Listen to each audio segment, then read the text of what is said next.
15쪽입니다. 바이러스. 아까 우리 생물의 특성을 공부했는데 지구상에 있는 어떤 녀석은 어찌 보면 생물인 것 같기도 하고 어찌 보면 생물이 아닌 것 같기도 하는데 그 녀석이 누구냐면 바로 이 바이러스죠. 뭐 비루스라고 발음하기도 하고요. 원래 독이라는 뜻을 갖고 있었다고 해요. 자, 그래서 언급한 것처럼 생물의 특징도 갖고 있고 비생물적 특성도 갖고 있는데 우선 비생물적 특징부터 살펴보면 아까 모든 생물은 예외 없이 세포로 구성되어 있다고 그랬죠. 근데 이 녀석은 세포 구조를 하지 않습니다. 그리고 스스로 물질 대사를 하지 못하죠. 지 혼자서는 물질 대사를 하지 못합니다. 왜 물질 대사를 하지 못할까? 아까 물질 대사가 무엇에 의해서 이런다고 그랬어요? 효소에 의해서. 그럼 물질 대사를 스스로 하지 못한다는 얘기는 자기 스스로의 효소가 없다는 얘기죠.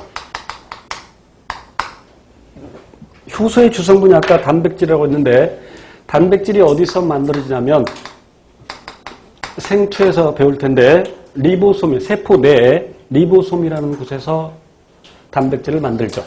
그런데 바이러스는 세포 구조를 하지 않기 때문에 리보솜이 있어 없어? 없어. 단백질을 못 만든다는 얘기죠. 그래서 스스로 물질대사 하지 못하고 살아있는 생명체 내에서만 살아가는데 그 살아있는 세포 내에서 살아가는 것을 활물기생이라고 하죠.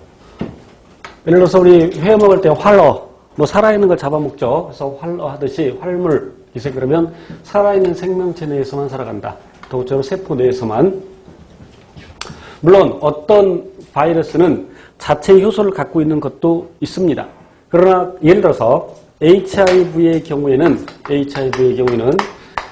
역전사 효소라는 것을 갖고 있는데 나중에 구체적으로 배웁니다. 그런데 지가 이 효소를 만들 수가 없죠. 이 녀석은 이전 숙주세포 있을 때 그 숙주세포가 만들어주는 것이죠. 그러나 다른 필요한 효소들은 갖고 있지 않아서 역시 스스로 물질을 하지 못합니다.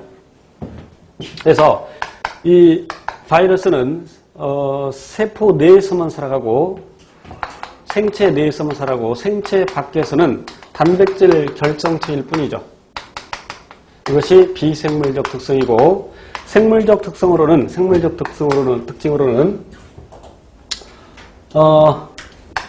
이 녀석도 돌연 변이가 일어나면서 그다음에 적응이 일어나고 진화 일어나고 물론 유전 현상도 일어날 수 있죠.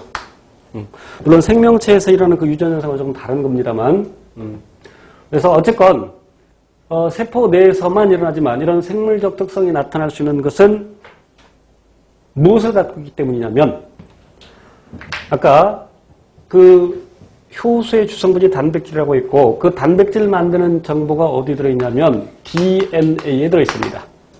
생명체는 DNA에 단백질을 만드는 정보가 들어있는데 이 DNA를 우리는 크게 보면 핵산이라고 하고 핵 속에 들어있는 산성물질이라는 뜻입니다. 핵 속에 들어있는 산성물질이라는 뜻인데 핵산에는 DNA와 RNA가 있죠. 그래서 생명체의 유전물질은 DNA입니다.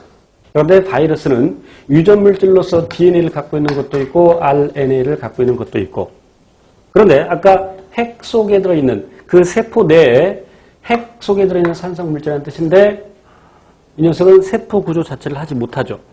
이 핵산이라는 것이 맨 처음에 진핵세포에서 발견이 되었죠. 진핵세포와 원핵세포를 나눌 때 지구상에 있는 그 세포를 크게 두 종류로 나눌 때 진핵세포와 원핵세포로 나눌 수 있는데 진핵세포의 대표적인 것은 사람의 세포로 생각하면 되고 원핵세포의 대표적인 것은 세균세포로 생각하면 됩니다. 그런데 이렇게 진핵세포와 원핵세포로 나누는 몇 가지 중요한 기준인데 그 중에 무엇보다도 중요한 것이 핵막의 유무이죠. 그래서 진핵세포는 핵이 있지만 원핵세포는 핵이 없습니다. 그런데 처음 이 핵산이라는 것이 진핵세포에서 발견되었다. 그런데 나중에 보니까 원핵세포에도 핵산이 있더라. 그런데 원핵세포는 핵을 안 갖고 있어. 그런데 이름 바꿔야 되는데 왜냐면 원핵세포도 DNA, RNA를 갖고 있어. 근데 핵이 없어. 그래서 이름을 바꾸려고 했더니 너무 오랫동안 써서 혼란을 가져올 수 있다. 그래서 그냥 핵산이라고 쓰는 거고, 그리고 바이러스도 세포 구조를 갖지 못하지만 DNA 또는 RNA를 갖는다. 그래서 핵산을 갖고 있기 때문에 이러한 생물적 특성이 나타나게 된다. 물론 생물의 생식과는 조금 다르지만 자기 숫자를 늘려나가는데 그것을 증식이라고 하죠. 증식도 역시 핵산을 갖고 있기 때문에 나타날 수 있겠죠. 그런데 생물은 DNA가 유전물질인데 RNA도 갖고 있습니다. 구체적인 것은 나중에 배우는데, 그런데 바이러스는 DNA만 갖는 녀석 또는 RNA만 갖는 녀석. 그래서 유전물질로서 DNA만 갖는 녀석도 있고 DNA를 갖는 녀석도 있고 RNA를 갖는 녀석도 있는데 외우셔야 됩니다. 특히 여기서 RNA를 유전물질로 갖는 것 대표적인 걸 알려드릴게요. 대표적인 거. 인플루엔자 바이러스, 독감 바이러스죠. 그리고 아까 얘기했던 HIV, 이거 말고도 몇 가지 있지만 반드시 두 가지는 암기하셔야 됩니다. 구체적인 내용들은 심화반에 가서 배우겠습니다. 그리고 바이러스는 또 나눌 때 숙주가 누구냐, 식물이냐, 세균이냐, 동물이냐. 그래서 세균에 기생하면 세균성 바이러스. 그래서 세균성 바이러스의 대표적인 것이 박테리오파지라는 것이 있는데, 좀 이따 설명하도록 하고, 그럼 이제 식물성 바이러스로서 TMV라는 거 있죠. TMV. 구체적으로 외우지 않아도 돼요. 타바코 모자이크 바이러스. 담배의 모자이크병을 일으키는 바이러스. 그리고 이제 동물성 바이러스 여러 가지가 있죠. 이 TMV는 담배의 모자이크병을 일으키는데, 그럼 이 TMV를 사람 피부에 발라줬다 그러면 사람이 모자이크병에 걸려 안 걸려? 안 걸리죠. 숙주가 정해져 있다. 이런 뜻이고, 네, 바이러스의 증식에 대해서 얘기할게요. 바이러스 증식. 생물로 치면 생식에 해당되는데, 왜 이름이 박테리오파지냐면, 박테리아, 세균의 복수형이죠. 그 박테리아에다가 파지라는 단어를 붙였는데, 파지가 식이라는 뜻입니다. 그래서 합성어인 박테리오파지라는 단어를 만들었는데, 대장균과 같은 세균이 있다. 세균이 있고, 박테리오파지가 이렇게 붙어서, 그런데 박테리오파지는 DNA를 유전물질로 갖는 녀석인데, 그래서 박테리오파지는 DNA와 단백질 껍질을 가지고 있죠.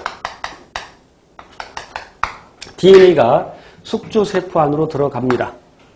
숙주세포 안으로 들어가서 숙주세포의 효소들을 이용해서 이렇게 DNA를 복제하고, 숙주세포의